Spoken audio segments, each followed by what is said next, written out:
আসসালামু আলাইকুম। আজকে পিক অ্যান্ড ড্রপ চার্জ সম্পর্কে জানবো। তো পিক অ্যান্ড ড্রপ চার্জ সম্পর্কে জানার আগে অবশ্যই পিক অ্যান্ড ড্রপ কী সেটি সম্পর্কে আমরা একটু সম্মুখ ধারণা নেই। যে পিক অ্যান্ড ড্রপ হচ্ছে মাল্টিপল পিক আপ রিকোয়েস্ট যে সার্ভিসটি রয়েছে, এই সার্ভিসটির নতুন সংযোজন। এই সার্ভিসের মাধ্যমে আমরা আমাদের কাভারেজের মধ্যে যে কোনো লোকেশন থেকে পিক আপ করিয়ে অন্য যে কোনো লোকেশনে ডেলিভারি করাতে পারবো। সেক্ষেত্রে আপনাকে পিক আপ লোকেশনের অ্যাড্রেস চেঞ্জ করতে হবে না। আপনি নিজেই প্রতিটি পার্সেলের পিক ও ড্রপ ডিটেলস অ্যাড করতে পারবেন।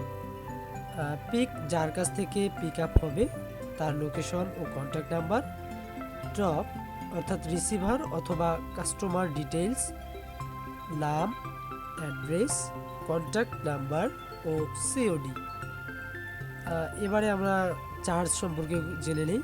যে ইনসাইড ঢাকাতে চার্জ 1 কেজি পর্যন্ত 80 টাকা, সেম সিটিতে পিক অ্যান্ড ড্রপ 1 কেজি পর্যন্ত 80 টাকা এবং অন্যান্য লোকেশনে রেগুলার চার্জ ধরা হয়।